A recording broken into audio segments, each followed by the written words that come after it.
Yes Mahesh, ഈ രണ്ട് കേസുകളുടെ സാമ്യതയും സമാനതകളുമാണ് നമ്മൾ സംസാരിച്ചത്. അപ്പോൾ ഈ രണ്ടാമത്തെ കേസ് പോലെ തന്നെ മൂന്നാമത്തെ കേസും കോടതിയിൽ എത്തുമ്പോൾ രണ്ടാമത്തെ കേസിലെ സമാനമായ അവസ്ഥ കോടതിയിൽ ഉണ്ടാകുമോ എന്നതുകൂടി നമ്മൾ നോക്കണമല്ലോ. എന്ന് വെച്ചാൽ രണ്ടാമത്തെ കേസിൽ അദ്ദേഹത്തിന് ജാമ്യം കിട്ടി, അറസ്റ്റ് തടഞ്ഞിട്ടുണ്ട്. സമാനമായ കേസാണ്, മോഡസ് ഓഫ് ഓപ്പറാണ്ടി സമാനമാണ്. രണ്ട് കേസിലും പരാതിക്കാരികൾ വിവാഹിതരാണ്.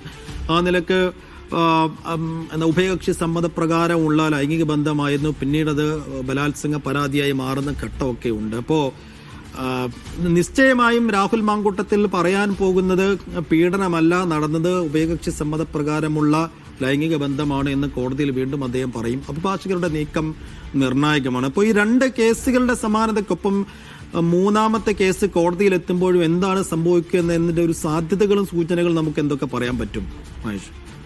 സൈഫു, ഇതിൽ ഇപ്പോൾ നേരത്തെ സൈഫു തന്നെ വിശദമായി പറഞ്ഞതുപോലെ രണ്ടാമത്തെ കേസ് കോടതിയിൽ എത്തിയ സമയത്ത് സമ്മതപ്രകാരമാണ്, അല്ലെങ്കിൽ രണ്ടുപേരുടെ സമ്മതപ്രകാരമാണ് ലൈംഗിക ബന്ധത്തിൽ ഏർപ്പെട്ടത് എന്നുള്ള തരത്തിൽ രാഹുൽ വളരെ കൃത്യമായി കോടതിയിൽ സ്റ്റാൻഡ് എടുക്കുകയും അത് മുന്നിൽ വെച്ചുകൊണ്ട് തന്നെയാണ് അറസ്റ്റ് എന്നുള്ള രീതിയിൽ നിന്ന് അറസ്റ്റിലേക്ക് പോകാതിരിക്കാനുള്ള ഒരുക്കങ്ങളൊക്കെ രാഹുലിന്റെ അഭിഭാഷകരുടെ ഭാഗത്തുനിന്നുണ്ടായിരുന്നു. പക്ഷേ ഈ കേസിലേക്ക് വരുമ്പോൾ ഒരു പക്ഷേ അത്ര ഈസി ആയിരിക്കില്ല രാഹുലിനെ സംബന്ധിച്ചിടത്തോളം. ഇത് ശരിക്കും ഒരു കത്രിക പൂട്ട് തന്നെയാണ് രാഹുൽ മാങ്കൂട്ടത്തിനെ സംബന്ധിച്ചിടത്തോളം.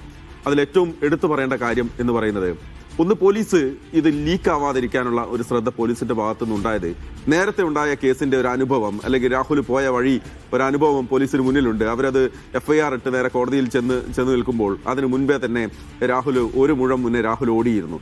പക്ഷെ ഈ കേസിലേക്ക് വരുമ്പോൾ രാഹുലിനെ പൂട്ടാനുള്ള എല്ലാ മുന്നൊരുക്കങ്ങളും പോലീസിന്റെ ഭാഗത്ത് നമുക്ക് കാണാം. ഇപ്പം അതിജീവിതയുടെ, അല്ലെങ്കിൽ കാനഡയിലുള്ള വിദേശത്തുള്ള ആ യുവതിയുടെ മൊഴി രേഖപ്പെടുത്തിയത് മുതൽ, മൊഴി രേഖപ്പെടുത്തുക മാത്രമല്ല, മനസ്സിലാക്കിയിടത്തോളം ഇന്ന് റിമാൻഡ് റിപ്പോർട്ട് സമർപ്പിക്കുന്ന സമയത്ത് അതിനെ സാധൂകരിക്കുന്ന തരത്തിലുള്ള തെളിവുകളും കോടതി ഹാജരാക്കും. ഒരു തരത്തിൽ പോലും രാഹുലിനെ ജയിലഴിക്കുള്ളിലല്ലാതെ പുറത്തേക്ക് വിടരുത് എന്നുള്ള തരത്തിലേക്ക് പോലീസ് കടക്കും എന്നുള്ള കാര്യത്തിൽ ഒരു സംശയമില്ല. പോലീസിനെ സംബന്ധിച്ചിടത്തോളം രാഹുൽ മാങ്കൂട്ടത്തിൽ ഒന്നുകൂടി വഴുതിപ്പോയാൽ അത് പോലീസിന് വലിയ ക്ഷീണമാണ് എന്ന് അവർക്കറിയാം. അതുകൊണ്ട് തന്നെ രാഹുലിനെ കൃത്യമായി ഒരു ഫ്രെയിമിനകത്തേക്ക് കൊണ്ടുവരണം എന്ന് പോലീസ് ആഗ്രഹിക്കുന്നുണ്ട്.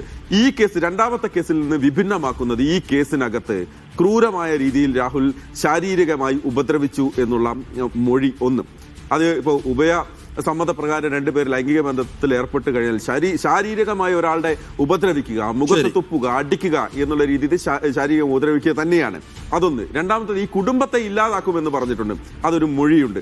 അതിനെ സാധൂകരിക്കുന്ന തെളിവുകളുമുണ്ട്. മനസ്സിലാക്കിയിടത്തോളം ഈ കുടുംബത്തിലെ ആളുകളെ അപായപ്പെടുത്തുമെന്ന് പോലും രാഹുലിന്റെ ഭീഷണി ഉണ്ടായിട്ടുണ്ട്. അതിനെ സാധൂകരിക്കുന്ന തെളിവുകളും ഉണ്ടാവും. ഇപ്പോൾ രണ്ടാമത്തെ കേസ് അല്ല, അതിന്റെ മെറിറ്റ് അല്ല മൂന്നാമത്തെ കേസിനുള്ളത് എന്നുള്ളത് നിലവിൽ പുറത്തു വരുന്ന വിവരങ്ങൾ അനുസരിച്ച് നമുക്ക് പറയാൻ സാധിക്കും. പ്രയാസമായിരിക്കും. നേരത്തെ കേസിനെ ഡീൽ ചെയ്ത പോലെ രാഹുലിന് അങ്ങനെ ഈസി ആയിരിക്കില്ല കാര്യങ്ങൾ എന്ന് തന്നെ നമുക്ക് ഉറപ്പിച്ചു പറയാം. യെസ്, അപ്പോൾ മൂന്നാമത്തെ കേസിനെ സംബന്ധിച്ച്, മൂന്നാമത്തെ പരാതിയെ സംബന്ധിച്ചുള്ള വിവരങ്ങളാണ് മഹേഷ് പോലൂർ നൽകിയത്. കേൾക്കുന്നതനുസരിച്ച്, പോലീസ് പറയുന്നതനുസരിച്ച് വളരെ സ്ട്രോങ് ആയ എവിഡൻസസും തെളിവുകളും ഉണ്ട് രാഹുൽ മാങ്കൂട്ടത്തിനെതിരെ. അങ്ങനെയെങ്കിൽ കോടതിയിലെത്തിയാൽ എന്ത് സംഭവിക്കും എന്നതാണ് ചോദ്യം. തീർച്ചയായിട്ടും അത് തന്നെയാണ് രാഷ്ട്രീയ കേരളം നോക്കിക്കൊണ്ടിരിക്കുന്നത്. ശരി.